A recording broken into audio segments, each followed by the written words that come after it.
What's up, guys? So I'm back with another little ranking list today. Previously I did a video where I ranked all 4 Gokus. Today we're doing a video where we rank the 3 Vegetas. So Vegeta Blue, Vegeta Super Saiyan, and then base form Vegeta as well. So we're going to start out going through some pros and cons, discussing which ones I think are best and which ones I think are not as good. So just to start things off, to get it out of the way, I think Vegeta Blue is the worst Vegeta.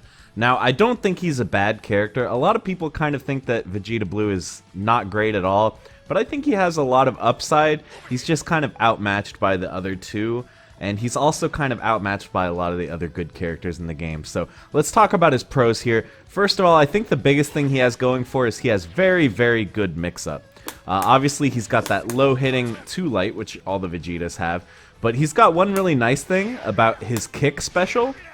So, depending on how many times you press the button, that determines how many hits it does, and they all leave him in different situations. So, the first hit, you can see it leaves him close and on the ground. The second hit, he bounces off, and then he can air dash in afterwards. And then the third hit leaves him in the air, but closer. So, by itself, this is like whatever, but once you start incorporating assists and stuff, you can start doing really crazy stuff with this. You know, going really nuts with mixing up high-low and stuff like that, mixing up even cross-ups. So his next pro, he does do pretty good damage in the right situations.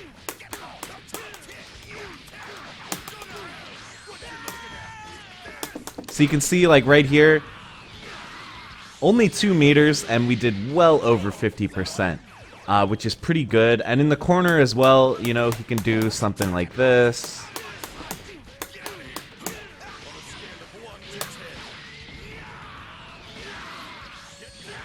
Over 50%, and unlike most characters, he does get pretty good Oki after his level 1 in the corner. So like with a lot of characters, if you land a level 1 in the corner, the opponent just kind of pops out and it's very hard to pressure afterwards.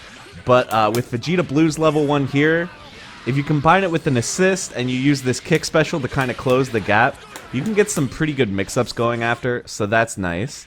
But something that you may have noticed is that in order to do these setups, you know, in order to do combos like this, he does generally need 2 meters in order to bring the opponent to the ground to be able to continue it with super. So he's a little bit meter hungry, I would say. That's one of his first flaws. He relies on meter, and as I discussed, he relies on assists to be able to apply pressure in mix-ups. Another big flaw he has, his assist is very weak. It's just very slow. It doesn't really like hit the way you would want it to. It's very easy to get around. The hitbox is not necessarily as large as it might look at first. It's very easy for the opponent to avoid. And it's hard to extend combos with it because it is so small. So both of these combined, his reliance on meter, his reliance on assists, and his bad assist himself, it makes him a little bit hard to fit on teams because you want to put him first, because he needs other assists to do mix-ups, so you want to be able to take advantage of your assist. Plus, his assist is pretty weak, so you don't want to put him second or third. But at the same time, he needs a lot of meter, so it's like at the start of the game, you know, you don't have very much meter, so how's he going to do a lot of damage when he's the first character coming in and he hasn't had a chance to actually build any meter yet? So he's generally just very hard to fit on a team, I think. When you look at a character like this, who, you know, you kind of have to build a team around him, he kind of doesn't have a good assist, so he doesn't bring a lot of team utility. You know, he's competing with characters like Adult Gohan, like Bardock, Android 21, characters who are much better than him. So there's a little bit of a feeling of like, well, why would I ever play this character? You know, I know he's got good mix-ups, I know he's got pretty good damage, but he just doesn't stack up to a lot of the really good point characters in the game. And he doesn't bring team utility like someone like Super Saiyan Vegeta to kind of overcome that and earn him a slot on the team. So I would say that's his biggest problem. Really, the only people who are playing this character right now are people who are like really dedicated, people who are big fans of the character and his playstyle, which I can respect. I think if you're one of those people, you can absolutely do very well with this character. He's very solid, it's just that there are better options out there. So sometimes it's hard to make a compelling argument for why you should be playing Vegeta over the rest of the cast. With that being said, let's move on to the next Vegeta here, Super Saiyan Vegeta. So we'll talk about his pros first. Obviously, there's kind of one elephant in the room when it comes to his pros. It's this assist. This thing is just crazy. It does everything you want. It goes full screen. It locks the opponent down for a long time, so you can go for, you know, multiple mix-ups. The only downside, really, is that the opponent can reflect out of it, or they can also super dash as well while they're blocking it. But obviously, this can be baited. If you know the opponent's going to try it, you can punish them pretty easily. So the assist is really, really incredible, and in my opinion, it is the biggest reason why you would want to play Super Saiyan Vegeta. But let's talk about his other pros as well. He's got an invincible move here with his quarter circle back special. People call this an invincible DP, stands for Dragon Punch. So this move's really good. It goes through everything. You can confirm into a combo on hit, you know, by vanishing. You can go into super even, level 3 if you want. It is obviously punishable if they block it, but the fact that he just has a move that beats everything, not a lot of characters have that, at least without spending meter for like a level 3 super or something. The fact that he has this does help the character a lot, and it's a pretty big deal. The third big pro for Super Saiyan Vegeta, I would say, is his Ki Blast Barrage. This is pretty nice. It's really good for sniping the opponent if they're trying to shoot beams or something like that. Plus, he has the quarter circle forward special version, which cannot be super dashed through. Obviously, the normal Ki Blast Barrage, you can super dash through it. But this version you cannot, which is nice. So this move is just generally good for annoying the opponent, frustrating them from up here on screen, where it's hard for a lot of characters to kind of deal with that, especially if they don't have a beam. You know, someone like Super Saiyan Blue Goku, he doesn't really have a good way of reaching you up there because he doesn't have a beam, because his projectiles travel at a downward angle.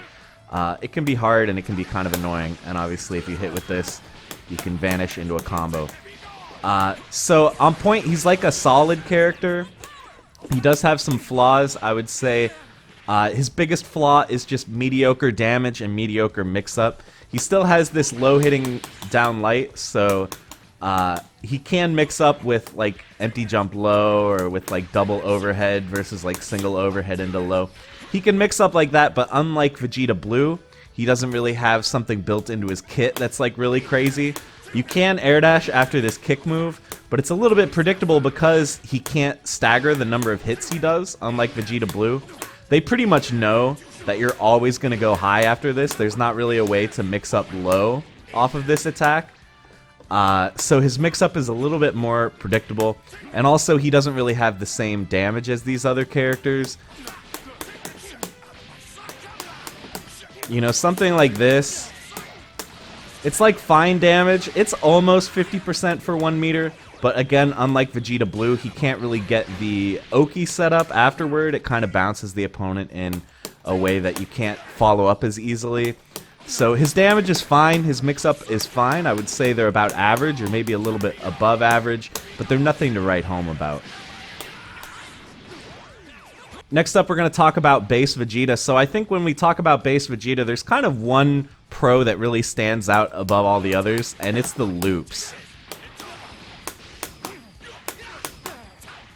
The loops are just crazy. They enable him to do a ton of damage. And unlike Vegeta Blue, the nice thing here is you're not sacrificing any meter. In fact, he's kind of like a crazy meter battery. You know, if we start at 0 meters here,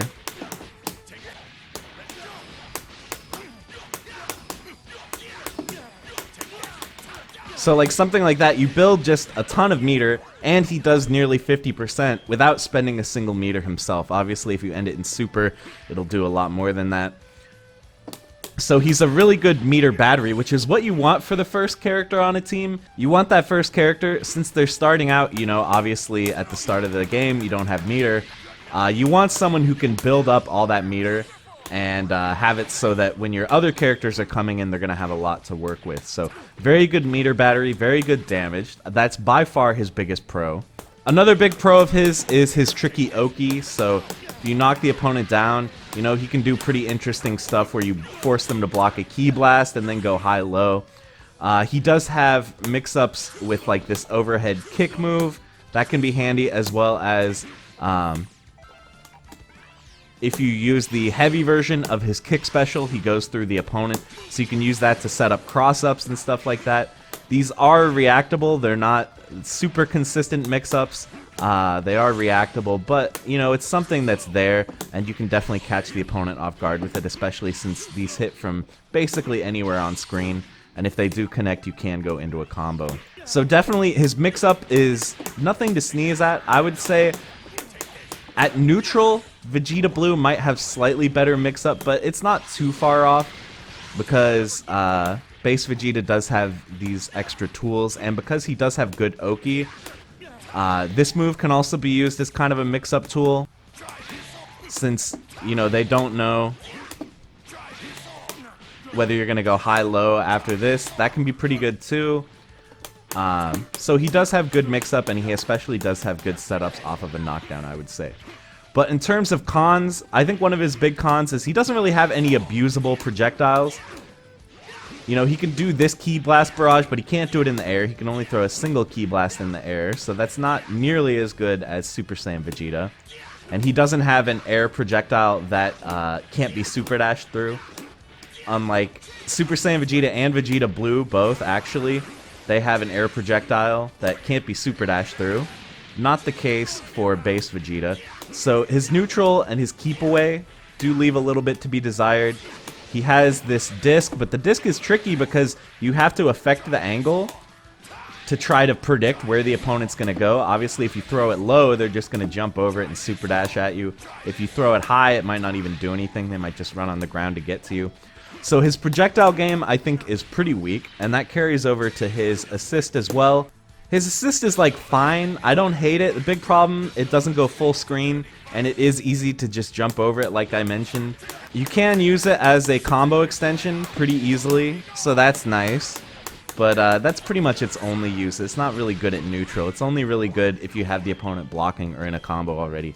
So a mediocre assist, and in neutral, he doesn't really have any abusable projectiles. You pretty much have to go in with him at neutral. That's your only real strategy. So it can be a little bit tricky. But then obviously once he gets in on you, he's just going to do huge damage to you, while at the same time building a lot of meter for his team. So really, really handy. So I guess as the question of which Vegeta is better, Super Saiyan Vegeta or base Vegeta, it gets a little bit tricky. The big thing is they're doing different things on a team. Usually, if you're playing Super Saiyan Vegeta, you want him in the second or third slot, and you want to take advantage of that assist, that crazy, ridiculous assist that does so much. Whereas if you're playing base form Vegeta, usually you're playing him first, maybe second, but usually I would prefer to have him first, just because the more assists he's able to take advantage of, the better he's going to be. He's a great meter battery, and his assist, like I said, is pretty mediocre. So I think most of the time, you're going to be running him in first slot. So really, which one you should pick comes down to what you need for your team. Do you need a good assist? If so, I think it's a no-brainer. Super Saiyan Vegeta is the way to go. But if you need a good first character, a character that can do a ton of damage, mix the opponent up big time, and offer a lot in terms of building meter for the team, in terms of killing characters, mixing them up on Wake Up, stuff like that, base Vegeta is the way to go. I think if you absolutely need an answer from me, I'm going to go ahead and say Super Saiyan Vegeta is better, just because no one else in the game really does what he does. No other assist in the game offers the same amount of utility. I mean, there's stuff like Kid Buu and Yamcha assist, they can lock down well, but they don't go full screen. They don't have this element of him chilling at the top of the screen where it's very hard to punish him. Or you could have a beam assist, obviously that goes full screen, but that doesn't have the same number of hits. It's not as good for lockdown. So really nothing in the game does what Super Saiyan Vegeta assist does, whereas there are a lot of other good rushdown point characters in the game, like I mentioned, Bardock, Adult Gohan, Android 21, even Teen Gohan now is gaining a lot of traction. Characters like that, if you don't want to play base Vegeta, they serve as a good replacement, but there's really no replacement for Super Saiyan Vegeta. So that's why I'm calling him the best of the three Vegetas. But definitely, I think that there is a strong argument to be made for playing base Vegeta as well, because he is a very good point character. But anyway, I feel like I've kind of been rambling a lot, guys. I hope that you enjoyed my little analysis here. Let me know what you think in the comments. Do you think I'm right? Am I wrong? Who do you think is the best Vegeta or the worst Vegeta? Make sure to let me know. As well, you can click either of the links here on screen to see more content from me. You can click the little picture of my logo if you want to become a subscriber, or you can click the link with a P on it to become a patron at patreon.com/jmcrofts. It really helps me out. So that's going to be it, guys. Thank you so much for watching, and I'll see you in the next one.